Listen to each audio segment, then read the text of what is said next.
여러분, 제가 이제 몇 가지 좀 말씀드리려고 합니다. 아까 이제 제가 묵시적 갱신에 대해서 말씀을 드렸었잖아요. 묵시적 갱신이 뭔지 아십니까? 혹시 모르시는 분들도 계시죠? 그거에 대해서 제가 그냥 간단하게 좀 설명을 드릴게요. 예를 들면, 그러니까 여러분들이 이제 뭐 자가로 집을 사시면 모르겠는데, 저희는 이제 어떤 집에 월세나 전세로 이렇게 들어가서 살게 되잖아요. 그럼 보통 부동산이랑 계약을 할 때 뭐 1년으로 계약을 할 수도 있고 2년으로 계약을 할 수 있어요. 과연 1년으로 하는 거랑 2년으로 하는 거랑 뭐 임차인 입장에서 유리한 부분이 있고 임대인 입장에서 또 유리한 부분이 있습니다. 근데 사실 이제 이런 월세가 보통 전세, 뭐 서울에 사는 전세 1년마다 뭐 계약금을 올리거나 그럴 수는 있겠지만 보통의 경우 월세 살면 1년 계약을 합니다. 근데 저희 같은 이제 임대사업자 입장에서는 2년 계약을 하는 게 저희한테는 유리해요. 왜냐면 어쨌든 2년이라는 기간 동안은 안정적으로 수입이 들어오는 부분이 생기는 거고, 또 다른 한편으로는 만약에 그 사람들이 중간에 살다가 나가게 되면 그거에 대한 복비를 저희가 받는 거야. 그 사람들이 새로운 사람을 맞춰놓고 나가야 되는 거죠. 그러니까 저희한테 제일 좋은 거는 2년 만기 때 나가는 게 아니라 그런 기간이 되기 전에 나간다고 해서 새로운 사람을 맞춰놓고 나가면 저희는 다시 그 기간이 다시 연장이 되는 거겠죠. 저희 입장에서는 사실 그런 게 제일 좋은 거고요. 임차인 입장에서는 제가 봤을 때는 계약 기간을 1년으로 가는 게 더 좋은 것 같아요. 근데 이제 이 집 같은 경우가 지금 그런 겁니다. 이 사장님이, 임차인분이 1년 계약을 했었어요. 보통 이제 1년 계약을 하면 만기일이 다 다가오겠죠. 근데 저희가 뭐 미리 연락을 해서 뭐 연장을 할 거예요, 안 할 거예요, 이렇게 여쭤봐도 되겠죠. 근데 저희도 이제 집이 좀 있고 관리하기가 조금 어려워서 사실 이 집은 당연히 더 살겠지 하고 따로 연락을 안 드렸습니다. 근데 그게 잘못된 건 아니에요. 왜냐면 임차인이든 임대인이든 계약 기간이 만료하기 이제 임차인 같은 경우는 6개월에서 1개월 사이에, 그러니까 나가기 1개월 전, 적어도 1개월 전에는 이 집주인한테 통보를 하거나 뭐 임대인이 임차인한테 나가라고 하거나 그렇게 해야지 이제 그 계약이 만기 일자에 만료가 되는 겁니다.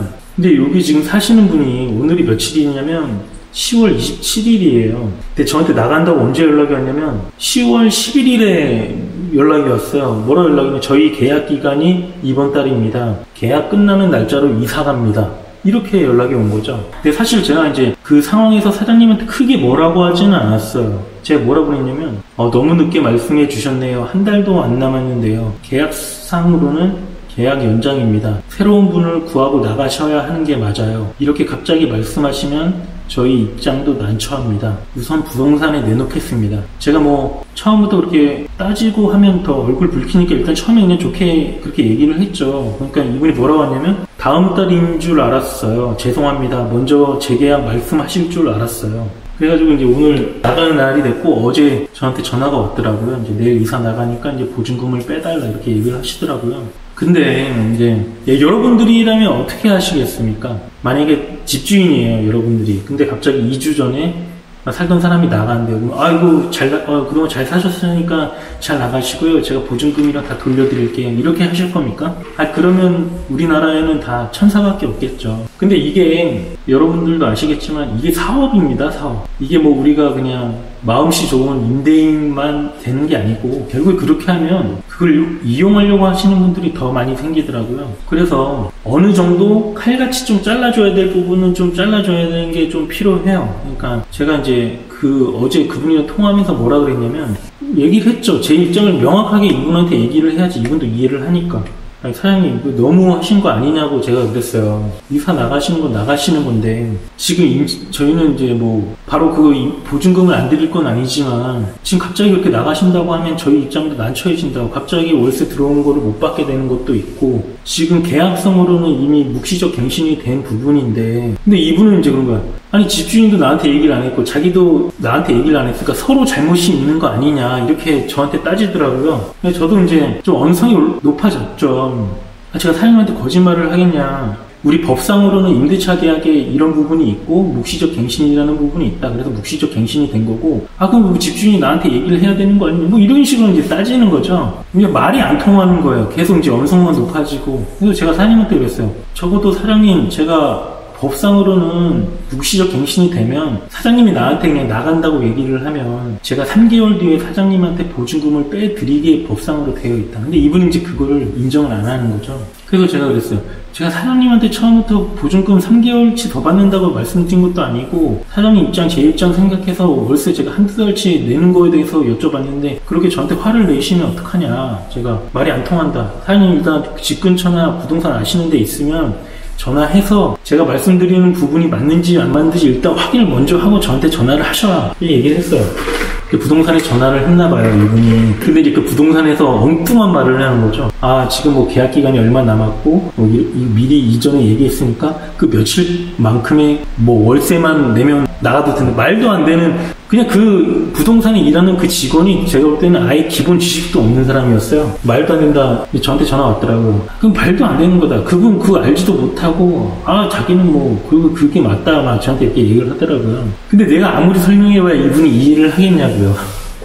그래가지고, 이분이 그러더라고요. 그러면 자기가 그 번호 알려줄 테니까 그분이랑 통화를 해보래요. 아, 좋다. 번호 나한테 보내라. 내가 바로 통화하겠다. 말 같지도 않은 얘기 그분 한 거 내가 확인하고 전화 드리겠다.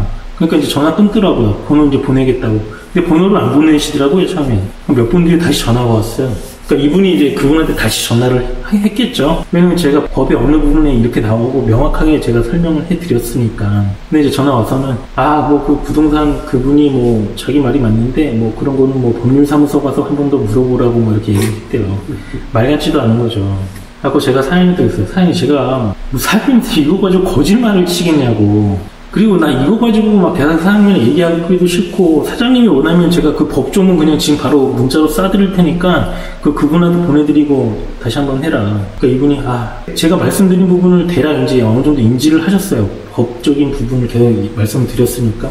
그래서 제가 그랬어요. 사장님, 제가 사장님한테 법상으로 따지면 3개월치 월세 받고 나가라고 하면 되는데, 제가 사장님한테 3개월 받는다고 말씀드린 거 아니잖아요. 저도 뭐 3개월치 뭐 악덕 임대업자처럼 그렇게 말씀드린 것도 아니고, 사장님한테 1, 2개월 정도 어떻게 내고 나가는 게 어떻겠냐고 여쭤봤던 건데, 그렇게 저한테 화를 내시면 어떡하냐. 저도 기분 좋지 않다. 그러니까 이제 그분이 그럼 어떻게 하셨으면 좋겠냐 저한테 그렇게 물어보더라고요. 솔직히 저도 그래요. 이분이 돈이 많았으면 월세에 안 살았겠죠. 이분 입장도 있고 저는 이분 얼굴도 몇 번 뵀어요. 근데 막판에 나갈 때 돼가지고 결국에는 서로 막 이득만 챙기려고 하거든요. 그렇기 때문에 제가 이분한테 말씀드린 거는 1개월치만 이렇게 하겠다. 그러니까 이분도 이제 그제서야 오케이를 했고 지금 다 이사를 나가고 지금 이 집을 저희가 보여드리러 온 거죠. 근데 제가 이제 그분한테 그 말은 충고는 하나 있어요. 어디로 이사 갔냐고 물어봤죠. 그러니까 전세로 간대요. 그러니까 축하드린다 그랬죠. 근데 제가 한 가지는 좀 말씀드리겠다고 했어요. 오늘 저랑 이렇게 얘기하고 겪었던 부분을 그냥 지나치지 마시고 나중에 전세로 살다가 똑같은 일이 또 발생할 거라고. 그러면 사장님이 저한테 말도 안 하고 집주인한테 말도 안 하고 이사갈 집을 다 구해놓고 나 나갈 테니까 보증금 빼달라고 하면 그분들이 전세금을 바로 빼줄 수 있을 것 같냐고. 아니라고. 법상 이렇게 정해져 있고 전세는 더 심하다. 이사 가면 그 사람들은 전세금이 현금으로 가지고 있지 않기 때문에 그 돈을 그대로 맞춰놓고 다른 사람을 구해놓고 맞춰서 이사의 날짜를 다 맞춰놓고 나가는 거지. 지금처럼 집주인한테 나 나가겠다 이렇게 통보하는 거는 말도 안 되고, 나중에 만약에 그렇게 하면 집주인이 저처럼 지금 안 빼주고 나 몰라라 그냥 해버리면 더 난처한 상황 생길 수 있으니까 앞으로 이런 부분을 좀 잘 하셨으면 좋겠다고 하니까 자기도 그 부분을 인정하시더라고요. 자기도 이 얘기 들어보니까 뭔 말인지 저도 이해는 했다고. 그래서 이제 결국에 어제 이제 그렇게 약간 언성 높이다가 마무리를 잘 짓고 지금 사장님이랑 이제 통화를 했고 제가 집 상태 다 보고 이제 전화 드린다고 그렇게 얘기를 했던 부분이 있었던 겁니다. 네, 보시면은 그 방금 말씀하신 사장님이 왜 저희 쪽에서도 왜 연락을 안 했냐 그런 부분에 대해서 걸고 넘어지셨잖아요. 만약에 저희가 계약 해지의 의사가 있었으면 저희가 연락을 먼저 하는 게 맞아요. 3개월 전에 해서. 근데 저희는 계약 해지 의사도 없고 그대로 사셨으면 좋으니까 그대로 저희 해지 의사가 없기 때문에 말씀 안 드린 거고, 만약에 사장님 같은 경우에서도 계약 해지 의사가 없으면 그대로 사셔도 되는데 의사가 있을 시에는 6개월에서 1개월 사이는 저희한테 통보를 해줘야지 저희 집주인도 딴 사람 구하고 받는 부분인데 사장님이 이런 부분에 대해서 잘 모르셨던 것 같아요. 그래서 잘 설명을 드렸고 그래도 오늘 와서 보니까 집은 깨끗하게 잘 사용하신 것 같아요. 그래서 전세로 가신다니까 가서 잘 되고 선배가 해줬던 말처럼 전세금 월세 보증금이 작지만 전세로 갔을 땐 그 보증금이 크잖아요. 그럴 때는 그 집주인이 나간다고 해서 바로 이렇게 줄 수 있는 게 아니고 다른 임차인을 또 맞춰야지 아마 줄 수 있는 부분이 있을 텐데 이제 다음에 이사 가서는 그런 부분이 실수 안 하고 잘 이렇게 집주인한테 잘 말씀을 드려서 원만하게 잘 해결됐으면 좋겠습니다. 어찌 보면 그분도 이런 경험 때문에 많이 얻어 가신 거고 저희도 경매하다 보니까 무작정 소리 지르시는 분들도 많이 만나봤고 근데 저희가 잘 법상으로 얘기하고 잘 타이르고 얘기하다 보면 그분들도 다 어떻게 보면 가정의 아버지고 또 그러다 보니까 또 말을 잘 통하시는데 맨 처음에는 그런 부분이 있는 것 같아요. 네, 여러분들 아까 제가 말씀드린 부분 잘 생각을 하셔야 됩니다. 진짜 어떻게 보면 영상에 비춰주는 저의 모습이 야, 저 자식도 어떻게 그 한 달 월세를 저렇게 받고 내보낼 수가 있냐 뭐 이렇게 생각하실 수 있습니다. 네, 충분히 그렇게 생각하실 수 있죠. 아까도 제가 말씀드렸지만 이건 사업입니다. 사업. 그냥 저희가 자선사업 하는 게 아니고요.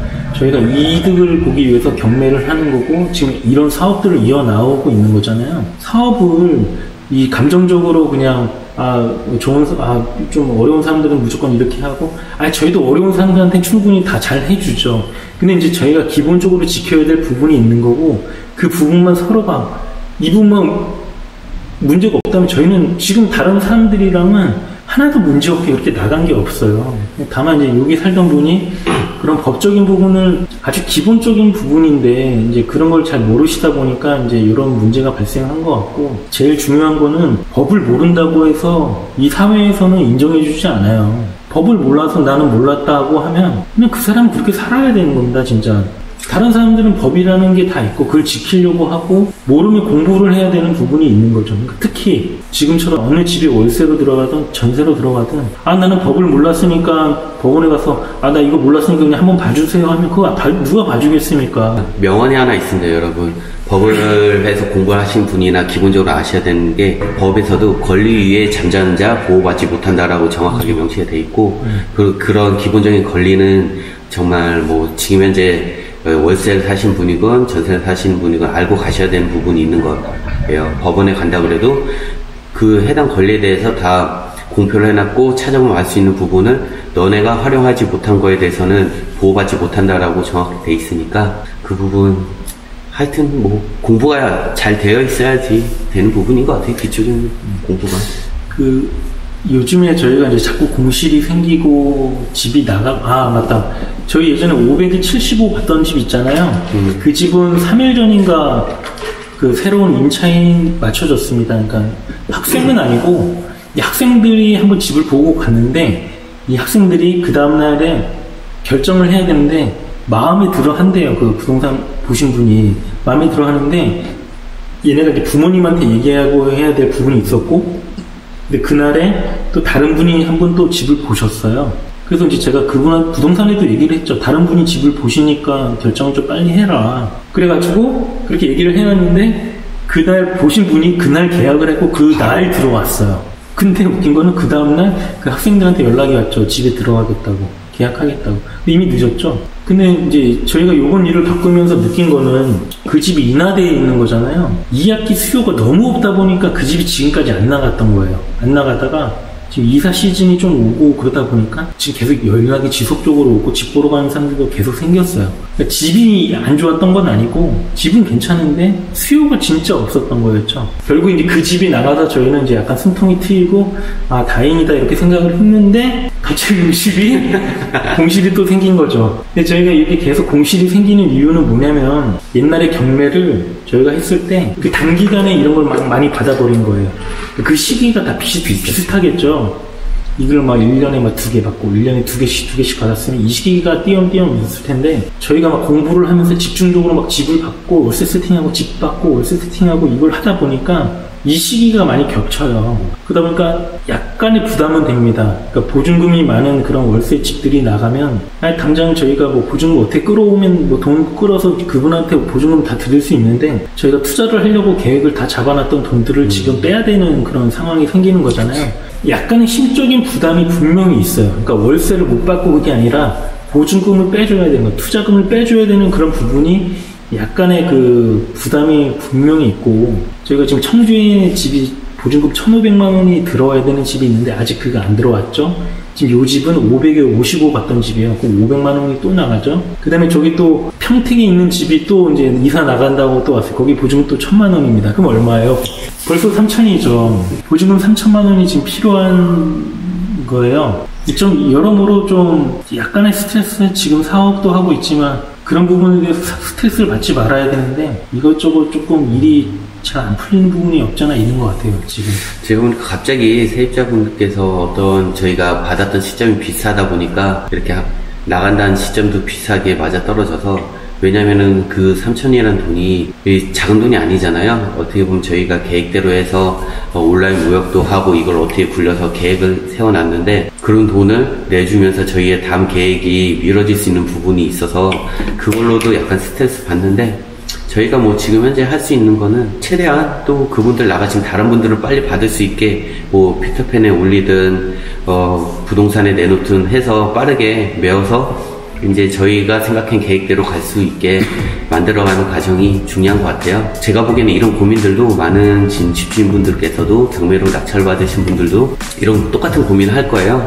저희가 그 고민에 대해서 어떻게든 잘 해결해 나가는 모습을 보여드리면서 여러분도 이 영상을 보고 많은 도움 얻어갔으면 좋겠습니다.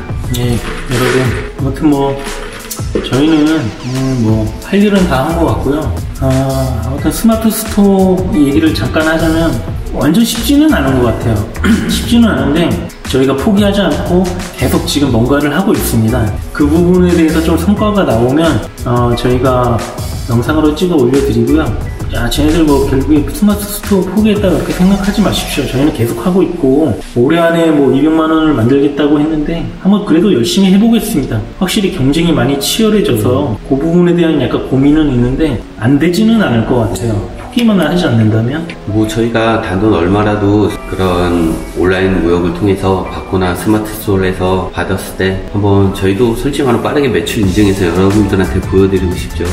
근데 지금 현재 이렇게 세입자 나가고 쉐어하우스 신경 쓰고 회사 일도 또 바쁜 시점이에요. 연말 되면 선배가 또 이제 재무팀이라면서 더 바쁘고, 그리고 또 저희가 그 쉽지 않은 구매된 그 다음에 병행 수익 관련해서 공부를 하면서 스마트 스토어 오픈도 하고 5대 마켓에도 그런 저희가 이제 상세 페이지 구성을 해서 뿌려야 되고, 그러니까 정신없이 바쁜 날을 보내고 있는데 뭐 저희 계획대로 해서 200만이 안 될 수도 있지만은 단돈 뭐 50만 원이라도 번외로 받아간다면 좋은 거잖아요. 그런 거에 대해서 선배는 꼭 수익을 창출해서 보여드릴 수 있는 구체적인 TV가 되겠습니다. 예, 아무튼 뭐 오늘 영상 여기까지 찍겠고요. 마무리하겠습니다. 마무리하겠고요. 어떻게 더 궁금하시면은 잘막하게 나중에 이 집 한번 보여드리겠습니다. 또. 아유, 여러분 여기 한번 놀러 오셔서 하루 작업하셔도 됩니다. 네, 저희 언제든지 있으니까 오셔가지고 얘네들이 이런 집을 낙찰 받았구나, 이렇게 사용하고 있구나 한번 보셔도 되고요. 언제든지 뭐 견학 신청하면 저희가 와서 같이 보여드리고, 또한 쉐어하우스도 이렇게 꾸미고 있는 것도 한번 보여드릴 테니까요. 정말 궁금하신 점이나 한번 눈으로 보고 싶으신 분들은 연락을 주십시오. 솔직히 그 아까 말한 평택도 있잖아요. 평택 집이 맨 처음에 들어가면 와 소리 나는데 엄청 크거든요.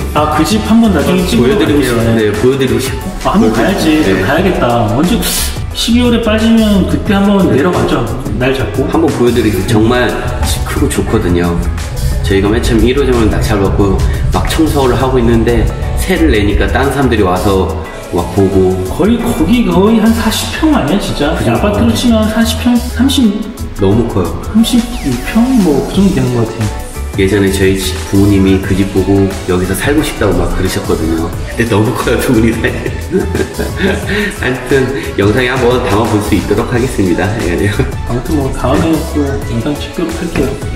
네, 여기서 이제는 이 영상은 마무리하겠고요. 여러분, 이 영상이 좋았다면요, 좋아요, 구독, 알람 설정 예 부탁드립니다. 많이 부탁드리겠어요. 감사합니다. 네.